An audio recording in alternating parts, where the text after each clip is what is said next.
समाजमनाचा वेध आणि आपुलकीची सेवा देणारे आपले news channel Erala news. Khatav तालुक्यातील वडूज येथील वेद मंगल कार्यालयात वेद सामाजिक संस्थेच्या वतीने अधिक मासानिमित्त सोमवारी दिनांक 1 रविवार 7 जून अखेर श्री सहस्त्रचंडी महायज्ञ अनुष्ठान सोहळा आयोजित करण्यात आला आहे। वेद मंत्रांच्या जयघोषात मान्यवरांच्या उपस्थितीत या सोहळ्याचे उद्घाटन करण्यात आले। यावेळी ग्रामविकास मंत्री जयकुमार गोरे यांच्या पत्नी सौ सोनिया गोरे, सौ शैलजा साळुंखे, उपनगराध्यक्ष जयवंत पाटील, भाजपचे शहर अध्यक्ष प्रदीप शेट्टे, नगरसेवक अभय देशमुख, रणजित गोडसे, डॉक्टर कुंडलिक मांडवे, प्राध्यापक संतोष चव्हाण, अनिरुद्ध लावंगरे, अजित फडतरे, सिद्धनाथ गोडसे, वेदमूर्ती बाळासाहेब खटावकर, बालकृष्ण कापडी, कणकवली, अथर्व उपासनी यांची प्रमुख उपस्थिती होती। महाअनुष्ठान सप्ताहात दररोज गणेश पूजन, पुण्याह वाचन, महिलांसाठी हळदी कुंकू समारंभ, होम हवन, आरती आदी उपक्रम होणार आहेत। याशिवाय पुस्तक स्टॉल, रक्तदान, आरोग्य शिबिर आणि इतर सामाजिक उपक्रमही होणार आहेत। संयोजक वेदमूर्ती चित्तरंजन खटावकर यांनी प्रास्ताविक केले। पत्रकार धनंजय क्षीरसागर यांनी सूत्रसंचालन केले। रासव संघाचे तालुकाध्यक्ष धनंजय चिंचकर यांनी आभार मानले।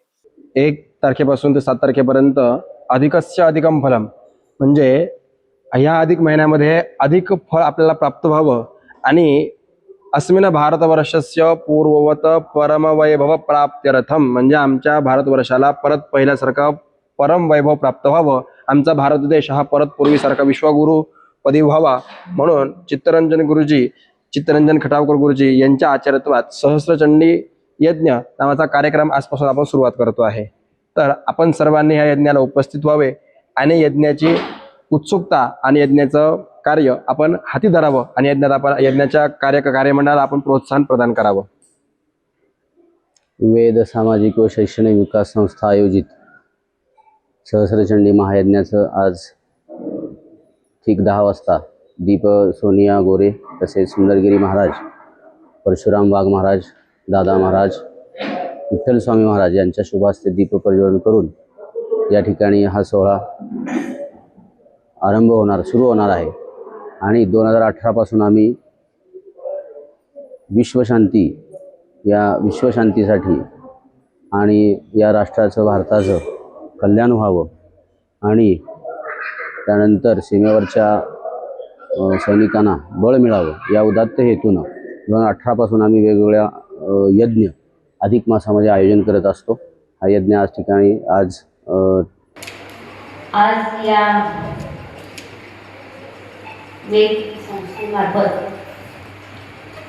हा सहस्त्रचंडी महायज्ञाचा आपण जो संकल्प केला आहे त्याच्यासाठी खरं तर हे दीप प्रज्वलन करण्यासाठी माझी निवड केली, त्याबद्दल मी अत्यंत आपले आभारी आहे, धन्यवाद देते आपल्याला। कारण ह्या सगळ्या गोष्टींसाठी तेवढं आपलं पुण्य असावं लागतं, कदाचित ते माझ्या पदरी आज परमेश्वराने दिलं असावं, त्याच्यामुळं मला इथं येण्याचा योग खरं वास्तविक आलाय।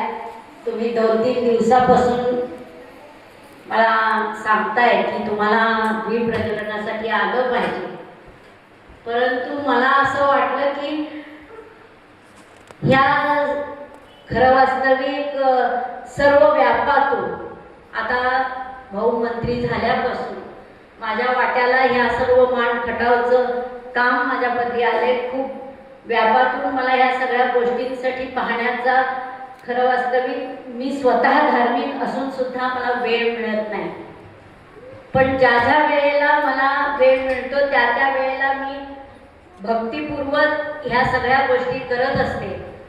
माझं पठण, माझं पारायण, मी खरं वास्तविक बघायला गेलं तर स्वामी समर्थांची भक्त आहे आणि त्याबरोबर सर्व देवांचं ज्या वेळेला मी करते त्यावेळेला मला खूप मनापासून इच्छा असते की यामध्ये आपण आपलं समर्पण असावं, पण परमेश्वरानं मला जनतेची सेवा करण्यासाठी खूप सारं काम माझ्या पदरात पाडले, त्यामुळं माझा थोडासा मार्ग मी थोडा बदलला आणि असं मनाशी गाठ बांधली की ज्या वेळेला गोरगरिबांची सेवा करतो, लोकांची सेवा करतो, तीच ईश्वराची सेवा मानून मी अविरत काम करण्याचा प्रयत्न करते.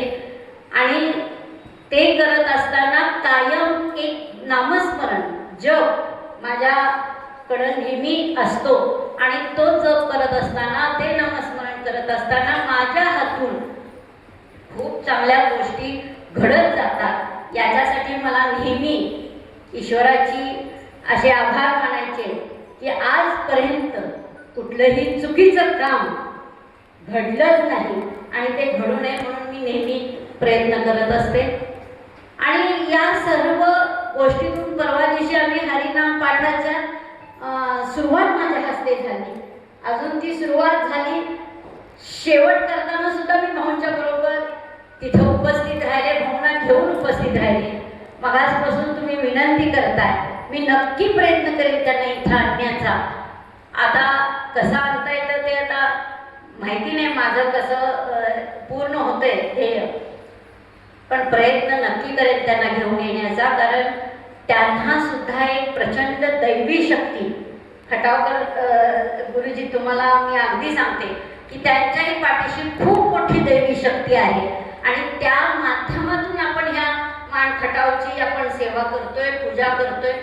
आणि खरं सांगू का, हे सगळं पठण, हे सगळं पूजा, ह्या सगळ्या हे सगळे जे योग आपण घडवून आणतोय, याच्यासाठी या मान खटावचं तुमच्या मार्फत खरं वास्तविक खूप चांगलं असं जडणघडण निर्माण होतंय.